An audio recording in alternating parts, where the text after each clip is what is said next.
ഇത് മുഖ്യമന്ത്രിയും പ്രതിപക്ഷ നേതാവും തമ്മിലുള്ള ഒരു പരസ്പരമുള്ള വാക്ക് പോര് അതിലേക്ക് മാറിയിരിക്കുന്നു കാര്യങ്ങൾ. അവരെന്താണ് പറഞ്ഞത് നമുക്ക് നോക്കാം.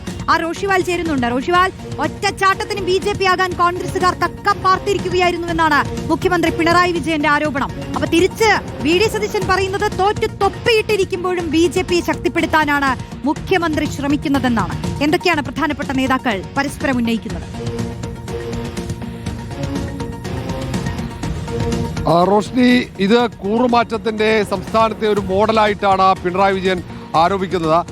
നേരത്തെ അരുണാചൽ പ്രദേശിലും ഒപ്പം പുതുച്ചേരിയിലും ഗോവയിലും അടക്കം കോൺഗ്രസിന്റെ MLA മാർ കൂറുമാറിയത് ചൂണ്ടിക്കാണിച്ചാണ് പിണറായി ഇങ്ങനെ ഒരു ആരോപണം ഉയർത്തിയത്. CPM വരും ദിവസങ്ങളിൽ മറ്റൊരു ഒരു മോഡലാക്കി BJP കോൺഗ്രസ് ബാന്ധവം ഉയർത്തിക്കാട്ടുമെന്ന് ഉറപ്പാണ്. അതിന്റെ തുടക്കമായി മുഖ്യമന്ത്രി പിണറായി വിജയന്റെ ആരോപണത്തെ വിലയിരുത്തേണ്ടി വരും. ഏതായാലും അതിനെ പ്രതിപക്ഷ നേതാവ് VD സതീശൻ തന്നെ പ്രതിരോധിക്കുന്നുണ്ട്. സംസ്ഥാനത്ത് LDF-ഉം BJP-യും തമ്മിലാണ് കൂട്ടുകെട്ട്. അതിന്റെ ഉദാഹരണമായി കേന്ദ്ര സർക്കാരും മുഖ്യമന്ത്രിയും തമ്മിലുള്ള അമിത്ഷാ അടക്കമുള്ള കേന്ദ്രത്തെ പ്രധാനപ്പെട്ട മന്ത്രിമാരും മുഖ്യമന്ത്രിയും തമ്മിലുള്ള ആത്മബന്ധം ഉൾപ്പെടെ ചൂണ്ടിക്കാണിക്കുന്നുണ്ട്. ഏതായാലും ഒരു കാരണവശാലും നടക്കാൻ പാടില്ലാത്ത തരത്തിൽ ഒരു പ്രതിസന്ധി മറ്റത്തൂരിൽ UDF-ന് കോൺഗ്രസിന് ഉണ്ടായിക്കഴിഞ്ഞു.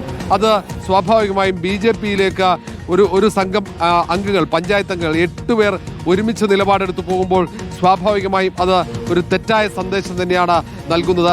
അതാണ് അവിടെ LDF ഉപയോഗിക്കാൻ തീരുമാനിച്ചതും. കാരണം നിയമസഭാ തെരഞ്ഞെടുപ്പ് 3 മാസത്തിനപ്പുറം നടക്കുകയാണ്. അവിടെ BJP-യുമായി കോൺഗ്രസിന് ബാന്ധവും അല്ലെങ്കിൽ കോൺഗ്രസ് നേതാക്കൾ ഏത് സമയവും BJP-യിലേക്ക് ചേക്കേറും എന്നതിന്റെ ഉദാഹരണമായി ഇത് ചൂണ്ടിക്കാണിക്കും CPM നേതൃത്വം. അത് വരും ദിവസങ്ങളിൽ കാണാൻ കഴിയും. അതിന്റെ തുടക്കമെന്ന് CPM സംസ്ഥാന സമിതി യോഗം നടക്കുന്ന ഘട്ടത്തിൽ അത് പിണറായി വിജയൻ തന്നെ തുടങ്ങിക്കഴിഞ്ഞു.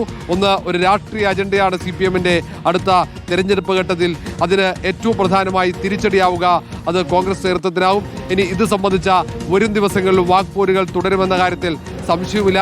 എങ്ങനെയായിരിക്കും ഇതിനെ കോൺഗ്രസ് പ്രതിരോധിക്കുക എന്നതാണ് ഏറ്റവും പ്രധാനപ്പെട്ട കാര്യം. കാരണം BJP-യിലേക്കാണ് ചേക്കേറുന്നത്. BJP-യുമായി സൗഹൃദമുണ്ടാക്കുന്നു. BJP-യുമായി കൂട്ടുചേർന്നുകൊണ്ട് ഭരണം ഉണ്ടാക്കാൻ അവിടെ ഒരു പഞ്ചായത്ത് ഭരണസമിതി രൂപീകരിക്കാനുള്ള ശ്രമം അത് കോൺഗ്രസിന്റെ പഞ്ചായത്ത് അംഗങ്ങൾ നടത്തിയെന്നതാണ് ഇങ്ങനെ ഒരു കുറ്റപ്പെടുത്തലിനും ആരോപണത്തിനും വഴി തുറന്നത്.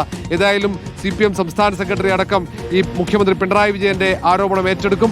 അത് വരും ദിവസങ്ങളിൽ വലിയ രാഷ്ട്രീയ പ്രതിരോധം തന്നെ UDF ഈ കാര്യത്തിൽ തീർക്കേണ്ടി വരും. റോഷ്നി, റോഷിവാലാണ് വിശദാംശങ്ങൾ നൽകിയത്. മറ്റത്തൂരിലെ പെട്ടെന്നുണ്ടായ മാറ്റത്തെ അട്ടിമറി അതിനൊരു രാഷ്ട്രീയ ആയുധമാക്കാൻ തന്നെയാണ് LDF-ന്റെ തീരുമാനം. അപ്പോൾ കൂടുതൽ നേതാക്കളൊക്കെ വരും മണിക്കൂറുകളിലും പ്രതികരിക്കും. ആ പ്രതികരണങ്ങൾ നമ്മൾ കാത്തിരിക്കുകയാണ്. അതിനെ എങ്ങനെയാണ് UDF കോൺഗ്രസ് പ്രതിരോധിക്കുക എന്നറിയാനും നമുക്ക് കാത്തിരിക്കാം.